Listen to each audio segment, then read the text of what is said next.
Greetings, everyone. It's been taking me all night to do this, but here we are. It's a special live edition of Locked On Yankees. On today's show, we'll be talking about Aaron Judge being reintroduced in the Bronx and being named the 16th captain of the Yankees. We'll talk about the captaincy and how some people don't appreciate the Yankees naming captains. And, with Derek Jeter and Willie Randolph there, we knew what was going to happen. And we need to discuss the Carlos Correa thing because we all woke up to that news, and it's a good thing for New York baseball that it happened. So all that is coming up and more on this Locked On Yankees.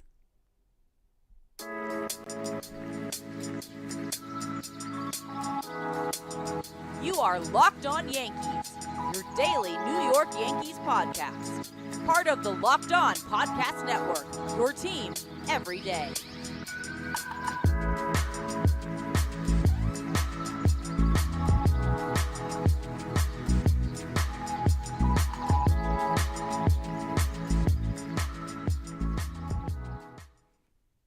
Greetings, Yankee fans. This is my third attempt at doing this live stream. Happy Wednesday. Welcome to a live edition of Locked On Yankees, which is part of the Locked On Podcast Network, your team every day. I'm your host, Stacey Gotsoulias. Again, I apologize for everything being so late. I've tried this 3 times, and I think I'm streaming live right now, so let's hope. I'd like to thank you for making Locked On Yankees your first listen every day. We're free and available on all platforms, including Apple, Odyssey, Spotify, and Stitcher. You can watch and subscribe to us on YouTube. Hit the thumbs up button to like our videos and the bell so you're notified as soon as our videos go live. Aaron Judge, officially a Yankee, reintroduced by Hal Steinbrenner, Aaron Boone, and is the chat not opened this time? Let's see. Oh, it's not. Wait a minute. I don't know what I'm doing here. Actually, I can see the chat on something. I don't know why this isn't working. Is it working now? Oh, hello. I think it is working now. There we go. Okay. The chat should be working. Please type in anything you need to discuss. There we go. Hi, Vinny. Thank you for that. Yeah, I'm doing this from a different system, and I screwed it up twice, and now here we are, finally. Okay, good. We're live an hour and 18 minutes later than we were supposed to be, but we're here. Yay. So Aaron Judge, officially a Yankee, and named the captain. And we weren't shocked by that when we saw that Willie Randolph and Derek Jeter were at the press conference. It was pretty much a big clue that that's what was going to happen. And everyone assumed that was going to happen because Aaron Judge has been the leader of this team for the past couple of seasons. Everyone looks up to him, and not just because he's 6'7". And it was just a natural progression for him to be named the 16th captain of the Yankees. I know that he's happy about it. He understands the tradition of it. He spoke about it in his speech. He said, I looked back at the list: Thurman Munson, Lou Gehrig, Ron Guidry, Willie Randolph, Derek Jeter, Don Mattingly. That's a pretty good list right there. Not only great baseball players, but great ambassadors of the game and of the New York Yankees. This is an incredible honor that I don't take lightly. So he was very happy with that. I was happy with that. I thought it was adorable when Hal said, we're not only announcing that we signed Aaron Judge, but we're naming him the 16th captain. And yes, Michael, it is a great choice to make him the captain. It's, again, the natural progression. He's the only one that could be captain of that team, really. The kids look up to him. The guys who come over from other teams look up to him. And he's one of those natural-born leader guys. He just has it. Jeter had it. Jeter was a leader of that team as soon as he became a starter. And he was a bit younger than some of the other guys on that team, and, a bit younger than some of the grizzled veterans of the 1996 team. But you could tell that kid was going to be a leader, and Judge is the same way. And it's fantastic watching this happen. And what I liked about Judge's press conference today was that he basically was like, yeah, this shouldn't be a shock. I wasn't really going anywhere. So the arson Judge tweet scared us for no reason because he was coming back. He was coming back. He was basically like, yeah, I wasn't going anywhere. And when the reporters were asking him questions, he had some, like, his face was just really funny. Like, he looked like he was trying to be serious, but he was really like, guys, there was no way I was going to go anywhere. And I had said this on the show the day that it came out that he was coming back, that I had that epiphany before I went to bed after the arson Judge tweet, after everyone was freaking out that maybe he was going to the Giants. I was lying in my bed thinking, why on earth would Aaron Judge leave all this? Leave the chance to be a lifelong Yankee. Leave the chance to be a Yankees captain. Leave everything that goes along with or comes with being a Yankee. Having your number, his number is going to be retired. We know that's going to happen. No one else is wearing 99 after him.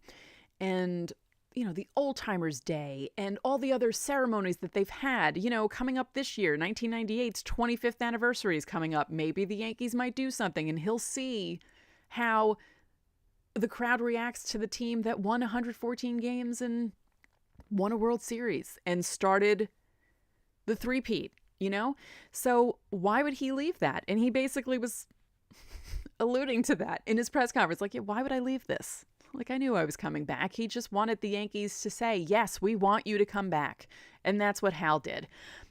Yes, Michael Osborne.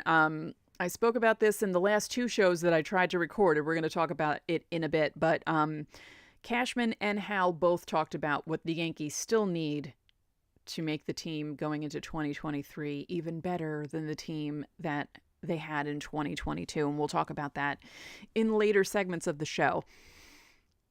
Seeing Derek Jeter be more involved in the Yankee stuff now that he's done with the Marlins warms my heart. As a person who's exactly Jeter's age, I'm only 2 months behind him, who grew up with Derek Jeter, and watching him re-embrace being a Yankee and being around more, I appreciated his presence. And again, seeing him there, I knew as soon as he walked out to the dais that they were going to name Aaron Judge the captain. I had said on a show a few weeks ago that I was hoping that they would name him captain around the same time that Jeter was named captain, because it would have been 20 years exactly in 2023. But this is just as good. Yes, Vinny, we'll talk about that too. Brian Cashman made a boo-boo, which we're going to have to discuss. We'll discuss that in segment 2, okay? Because, yeah, some people were laughing about it. And it was kind of funny, but it was also, I mean, I understand because the names are similar. We're going to talk about that in a second. But first, let's talk about BetOnline. BetOnline.net is your number one source for sports betting info, stats, and news and analysis. Get the latest odds and trends for every professional and amateur league out there, from football to basketball to soccer and esports. We've got it all at BetOnline.net. We're always the fastest and easiest way to get your betting fix. Since I made fun of the Knicks, they've won 8 in a row. You're welcome. And the Rangers are doing well. The Giants are about to make the playoffs. And there are a lot of things happening. Plus, with the move that the Mets made overnight, which we'll be talking about in a little bit, their World Series chances just went up, and they're now ahead of the Yankees in the betting line at betonline.net. So head to the website today or use your mobile device to learn more. BetOnline, where the game starts. Thanks for making Locked On Yankees your first listen every day. Make sure to check out Locked On Sports Today, the biggest stories from around the sports world in 20 minutes or less, plus instant reactions, game recaps, and Locked On's take of the day. Locked On Sports Today, available on YouTube or wherever you get your podcasts. Let's put my wonderful Greek name there. Okay, so Brian Cashman and Hal Steinbrenner were talking about how the Yankees are probably not done. But they were also talking about how the market is shrinking. You know, guys are going to teams, and it's not as easy to fill the positions that you need And it might not be through free agency. We might have to wait for trades to happen. And Brian Cashman was talking about, you need to work on things with the team that you're trying to make trades with, and you have to make sure that it works for both ends. And, I took that to mean that he's trying to get rid of some of the players that we want him to get rid of, but it's not going to be that easy. It's not going to be easy to trade away an Aaron Hicks. It's not going to be easy to trade away a Donaldson. It's just not going to happen. He mentioned Oswaldo Cabrera, but he called him Orlando Cabrera. I mean, it's an honest mistake. Orlando Cabrera is a person that exists, but he meant Oswaldo Cabrera. And, if they can't do a trade, if they can't find someone to play left field, maybe they don't want to give out more contracts and maybe they want to try and make a deal, we might have to wait for the trade deadline for it to happen. And, if they have to stick Oswaldo Cabrera out there, I mean, it could be worse because he's fine. I know people want more than fine in left field, but the Yankees are pretty stacked. And, Hal was talking about the bullpen and talking about bringing Canely back. And then he was also talking about Michael King being expected to be back after the season starts or shortly after the season starts. So hopefully his injury is healing well. And, he was quite an asset coming out of the bullpen, and losing him was a big blow to the Yankees in 2022. So getting Michael King back will be a big thing. No more Aroldis Chapman. They just designated Lucas Lecky for assignment. That came across the wire a couple of hours ago because they needed to make room on the 40-man. So no more Lucas Lecky. But, there are moves to be made. They're still working on things. I said it a couple weeks ago. It's only December. They might be able to make moves. I mean, the A-Rod trade didn't happen until February 14th or 15th of 2004. I know we don't like bringing up that year, but, it was a very surprising move when it happened. And because everyone was expecting him to go to the Red Sox, and then it didn't happen. I know. I can't even believe I'm bringing up that year and the Red Sox. Forgive me. So we might have to wait till the trade deadline for something to happen. And, that wouldn't be the worst thing in the world. Because the Yankees right now, as it stands, you got Judge in right field, you got Harrison Bader in center, and then you could have Oswaldo Cabrera in left. Not terrible. You could put Stanton out there some nights. It's not like they don't have anyone to play. So, yeah, they're still making moves. And, Hal was talking about how he closed the deal with Judge. And, yeah, I agree, Moon Man. I agree. Good riddance to Aroldis Chapman. I mean, the writing was on the wall when he didn't show up for that mandatory practice and stayed in Miami and just said, no, I'm not coming back. So, yeah, we kind of knew. And, I mean, we knew that the Yankees were probably not going to re-sign him or bring him back, but that really was the last nail in the coffin for Aroldis Chapman. And the tattoo thing, I forgot about the tattoo. Guys, don't get tattoos during the season. I have a tattoo. It worked out well. I didn't get infected. I actually healed really well from my tattoo. But you never know. Even if you have a bunch of tattoos on you, you could have some sort of weird allergic reaction. You might go to a different tattoo artist and they might use ink that's slightly different than what you had in your body beforehand. Just be careful with that stuff, really. So Hal was talking about how he said he was at a rest stop in Italy. He was at a rest stop in Italy when he closed the deal with Judge. And I joked in my stream that I didn't actually stream, so I was talking to myself for a half hour. Twice. I've done this twice before I was actually able to do this, but I'm assuming that rest stops in Italy are different than rest stops in the United States. I've never been to Europe, but I'm assuming that they don't have, like Dunkin' Donuts or Krispy Kreme donuts, and they don't have like Roy Rogers or Arby's or McDonald's and stuff like that. So when he says rest stop in Italy, I'm picturing something completely different.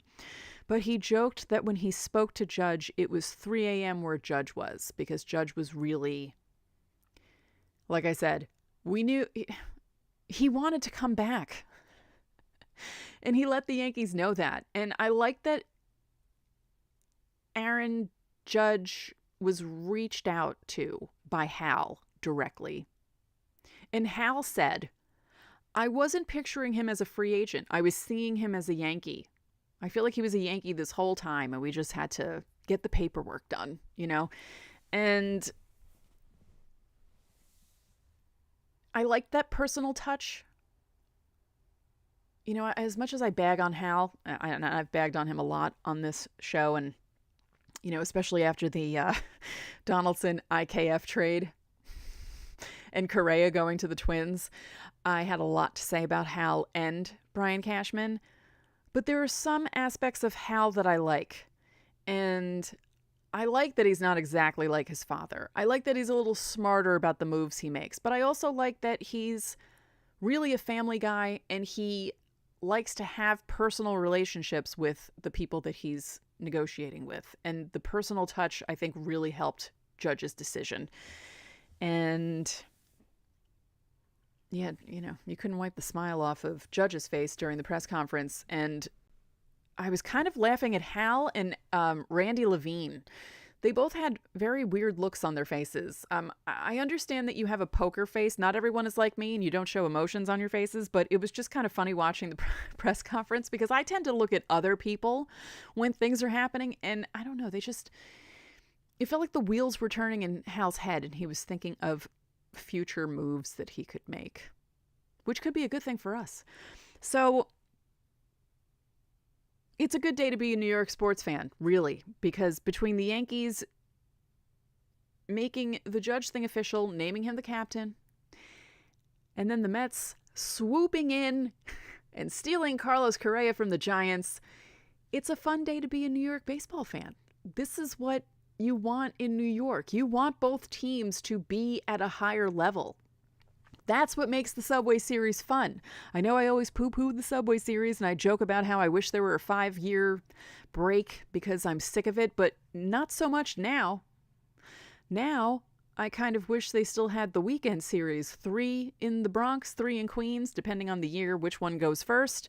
ESPN games, Fox games, making it a big deal and pissing off the rest of baseball because no one else cares about the New York stuff except New York people, but it's fun when it happens. So now that both teams are doing what they're doing and signing all these guys and making their teams better, you want the Subway Series to be more than just 2 weekday games randomly in the middle of the summer. You want those 3-game weekend series. So the Correa news, how did you all find out about it? I found out from a friend texting me. I actually woke up late for me. And I saw his text, and he said, "What do you think about Correa and the Mets?" And I was assuming that he was talking about all the rumors that were going around yesterday after everything fell through with the Giants. Because, as I said on yesterday's show, everyone was joking, "Oh, well, this means the Mets are going to swoop in and steal him." And I said on the show, I don't think that's going to happen. Could that possibly happen? So I said to him, I said, yeah, everyone was joking about it on Twitter. I don't know if it's going to happen. And then he writes back, no, it happened. While we were sleeping, the Mets got Correa. So I grabbed my phone, or I already had my phone in my hand because I was texting him. I go to Twitter and I look and I make sure that I'm seeing what I'm seeing because I hadn't had my coffee. And sure enough, 2:38 a.m., John Heyman of all people is the one that tweeted it out. Carlos Correa to the Mets, 12 years, $315 compared to the $13,350 that the Giants were going to give him, which I find interesting. So we're going to talk about that. In segment 3, we're going to talk about Correa. We're going to talk about how this is really cool for New York sports, because it is. But we need to talk about something else first. Did you know that driving high is considered driving under the influence? That's right. Driving under the influence of marijuana is against the law in every state, even in the states where marijuana is now legal. That means driving high could get you a DUI. And if you think law enforcement officers can't tell when you're driving high, you're wrong. Your friends can tell, your coworkers can tell, even your parents can tell, everyone can tell. So what makes you think that law enforcement officers don't know when you're driving high? Driving under the influence of marijuana can slow your response time and change how you perceive time and speed. So even if you think you're fine to drive when you're high, you're not. Because the bottom line is, if you feel different, you drive different. And driving high is driving under the influence. So remember, drive high, get a DUI.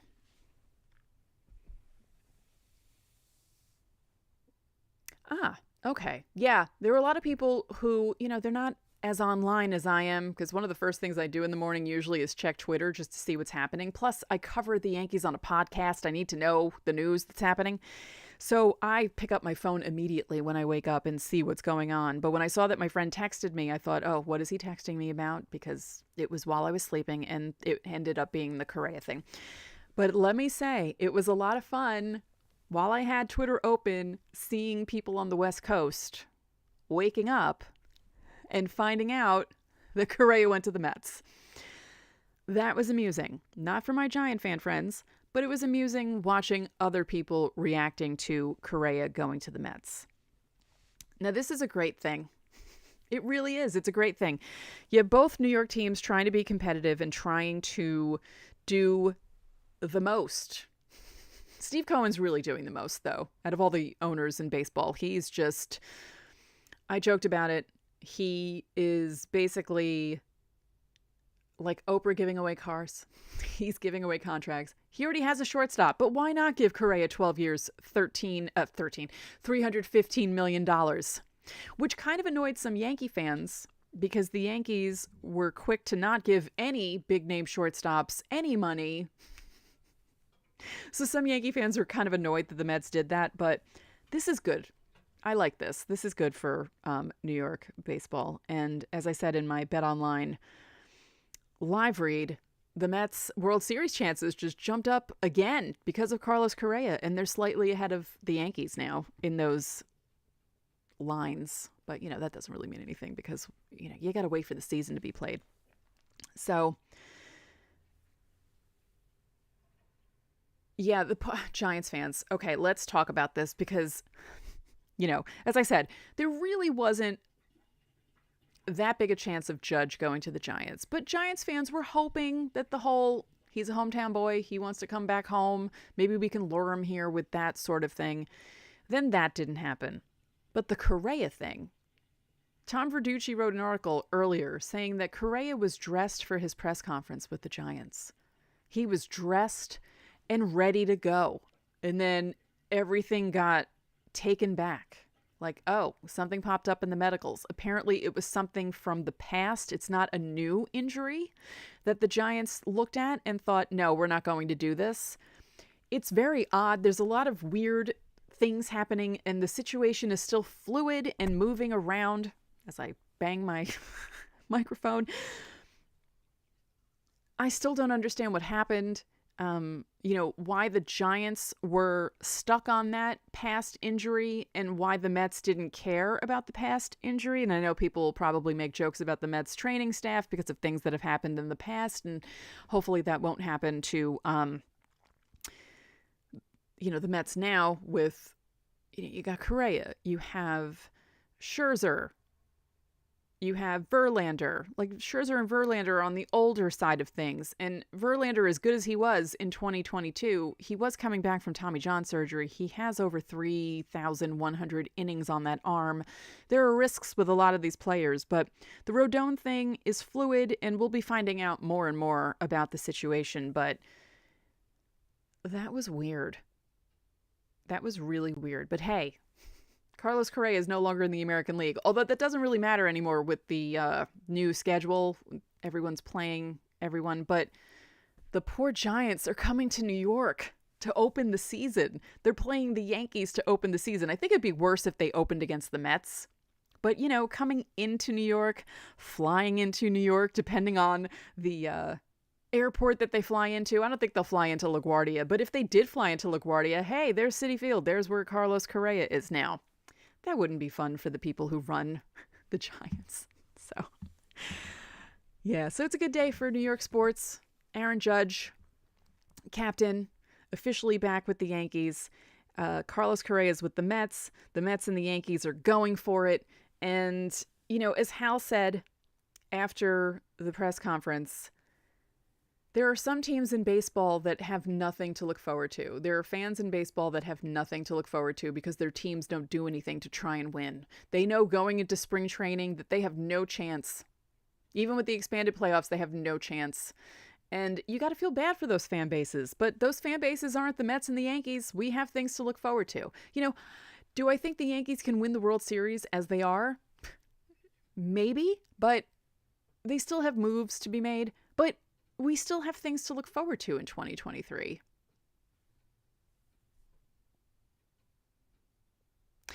That's right. Scherzer and Verlander reunite because they were on the Tigers together, and now Correa and Verlander winning the World Series together in 2017. I won't say anything. I'll be nice. They're reunited. And, right, the Giants also lost Rodon. I mean, but everyone knew Rodon wanted to be a Yankee. He stated that.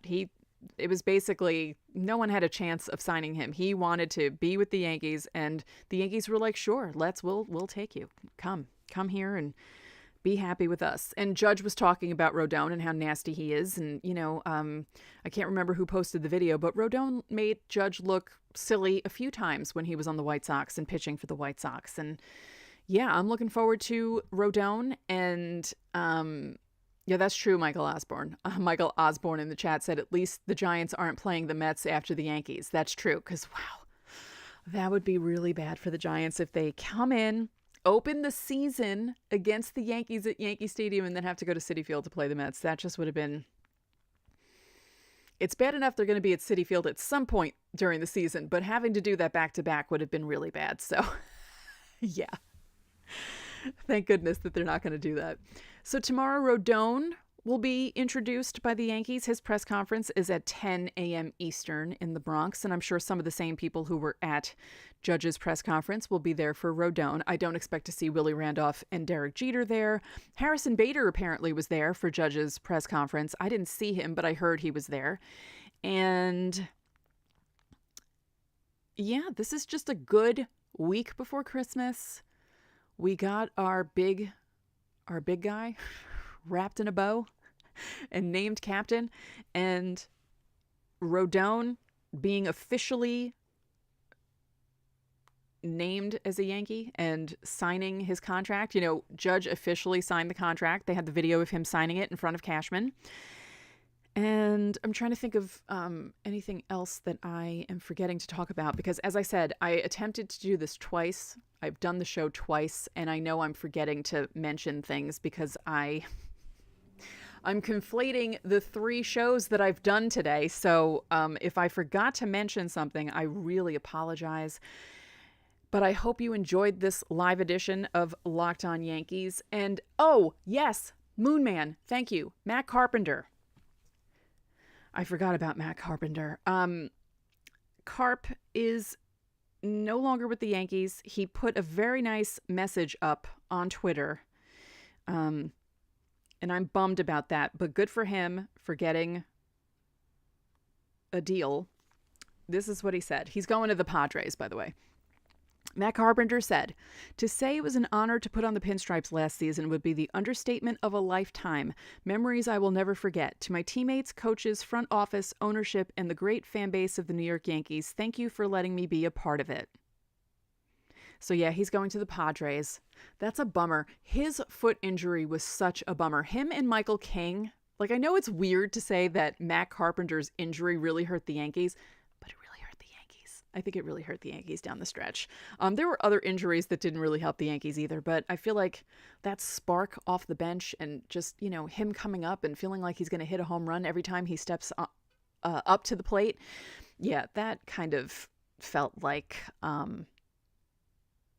that was like a deflating injury. So congrats to Matt Carpenter for going to the Padres. The Padres, another team making lots of moves and trying to pass the Dodgers. And the Dodgers haven't really done anything, and they've lost some people. So it's an interesting offseason, to say the least. And again, it is not over. And yes, I know Hal has said that they're not done making moves. And, he's done that before in off seasons past, but I feel like there's more to come. And I feel like a condition of Judge coming back had to do with the team that they're going to build around him, because they really want to get him a championship. And I feel like, and I said this the other day, the sweep by the Astros lit a fire under Hal Steinbrenner's rear end, and it's going to pay us back in dividends. It's going to be great. It will. I think it's going to work out well for all of us. Yes.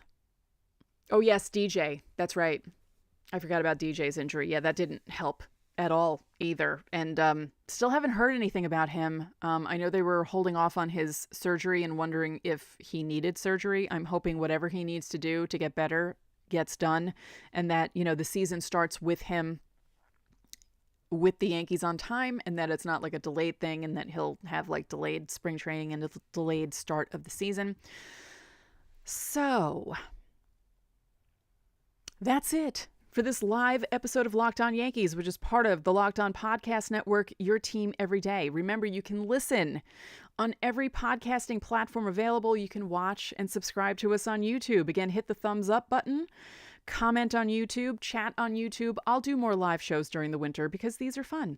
And click the bell notification so you know when our videos go up. And I'd like to thank you all for allowing us to reach 1,610 subscribers. That's really cool.